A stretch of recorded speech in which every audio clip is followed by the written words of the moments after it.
Our reading for today.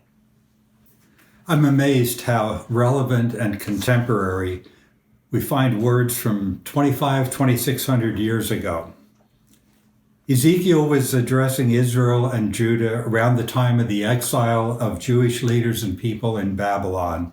And also this was around the time of the destruction of the temple and Israel. If we aren't lulled to sleep by the rhythms and the repetitions of what for us are archaic and pious-sounding phrasing, we can appreciate Ezekiel's radical challenge to the status quo and his powerful words of hope and of promise. Ezekiel starts off addressing issues of income inequality. Now, that's not his terminology. There aren't the words that he uses. But look at what he says. "Ah, you shepherds of Israel who have been feeding yourselves, should not shepherds feed the sheep? You eat the fat." In other words, you've been living high off the hog, and you haven't been paying a living wage, but you do not feed the sheep, is what Ezekiel says. But it really means about the same thing. Then Ezekiel moves on to the social safety net, and twice he mentions medical care.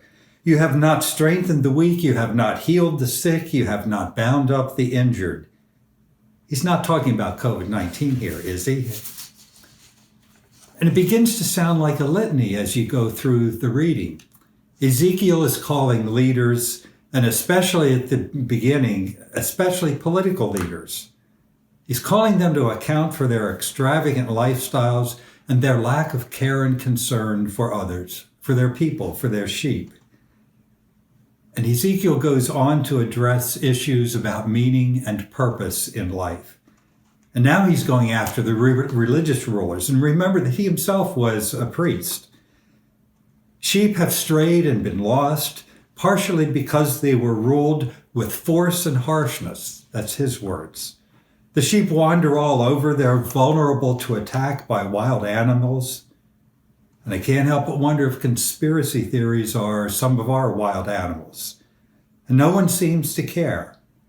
Ezekiel's words, with no one to search or seek for them. And this is all in the first paragraph. It's very condensed writing and speaking. So it's a bad situation, to put it mildly. The leaders care only about themselves, and the people have paid a tremendous price. And now what? Well, God is taking over. That's what Ezekiel announces. And God is definitely on the side of the poor sheep, offering them comfort and promises while placing blame and making demands on the leaders. I think of the phrase that Martin Luther King and others have used, the phrase about the arc of the universe being long but bending toward justice.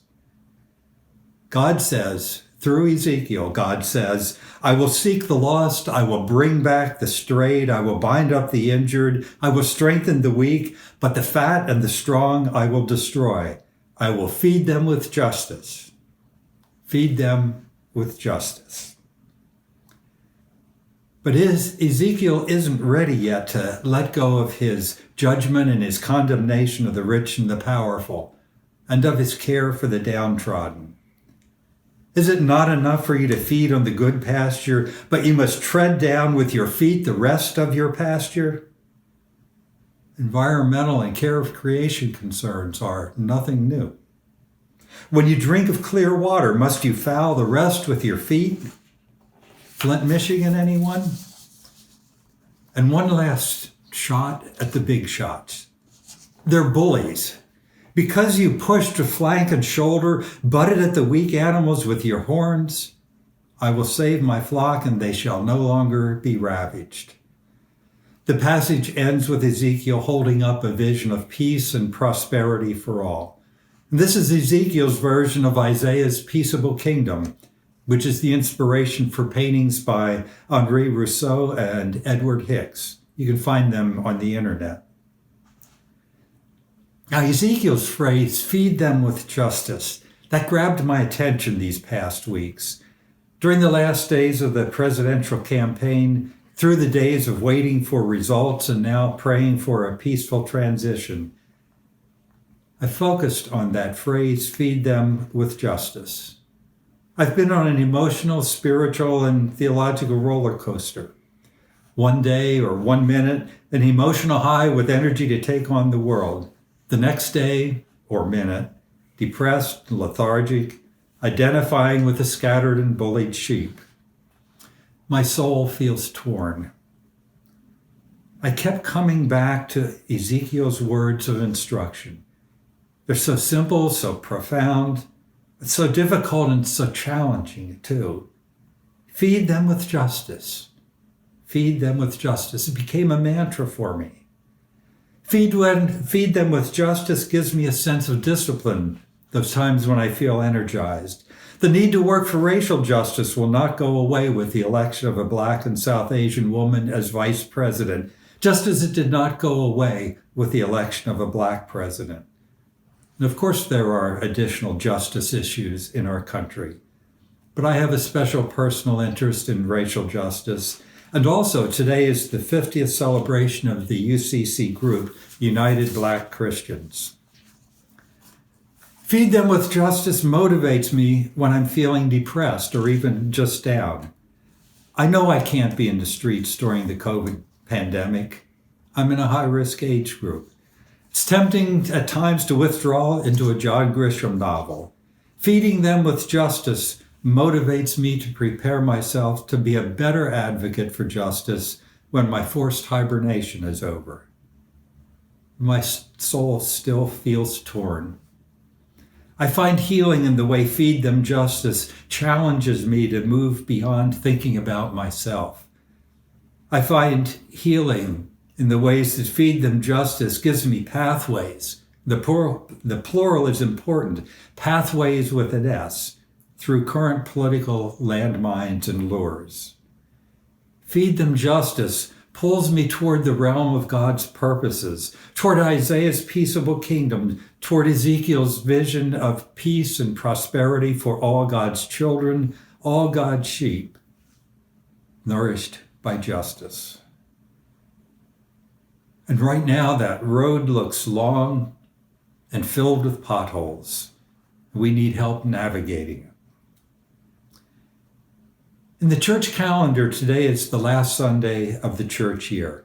Next Sunday is the first Sunday in Advent, and we begin our time of spiritual preparation to celebrate the birth of the Prince of Peace. I find it interesting that we still feel comfortable with that phrase, Prince of Peace, but we have more trouble speaking of Christ the King. The last Sunday of the church year used to be called Christ the King Sunday, and now it's Reign of Christ Sunday. Doesn't have quite the same punch, does it? At least it hasn't become Christ the President Sunday. That's even worse. Either way, though, we are reminded that the prince grows up to be a king with heavenly powers. And whatever we call it, today is an important reminder that time and the world do not revolve around us. We live in God's time and in God's world. Christmas is endangered by being celebrated as a sentimentalized secular holiday. Our consumer capitalist culture adopts what it can co-opt from religion and takes the guts out of it to motivate consumer sales. We find selfish attitudes, cheap grace, neglect of others of God's children. And we're tempted to indulge our selfish urges by spending too much on those close to us, while dropping a few coins of change into a red bucket on the way out of the store, or whatever the equivalent is this year, maybe signing up for an Amazon charity. Black Friday always falls on the Friday either before or after Christ the King Sunday. And it's a stark reminder, maybe this is why it's not a popular day in the church, it's a stark reminder that we need to ask ourselves every year whom we are serving. Are we serving Mammon, or do we serve another ruler? The Christ the King Sunday scriptures, like Ezekiel's reading for today, they always pull me out of that shopping vortex of Black Friday. They remind me that the measure of my worth is not how much I spend on Christmas gifts. And they remind me that talking about my worth is not even the point. I have to ask myself about other things, about things like feeding justice. Have I nourished myself on justice? Have I shared justice, worked for justice to feed others of God's children?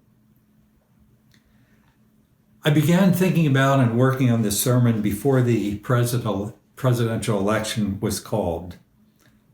Like many Americans, perhaps like some of you, my political convictions have become more hardened and rigid in recent years. I find myself thinking, I'm glad I'm retired now. The congregations that I served as pastor, with one exception, have all had more Republicans than Democrats. But I also find myself thinking about specific people in those congregations who were and still are committed to building God's kingdom or God's kingdom. Christ the King Sunday broadens our perspectives beyond immediate personal concerns, beyond immediate political worries, beyond partisan politics, to more ultimate concerns like feeding and nourishing justice for all of God's children. Christ the King Sunday reminds us that we have access to spiritual powers beyond this world. Christ the King Sunday helps us to see the face of Jesus in all who hunger for justice. Amen. So be it.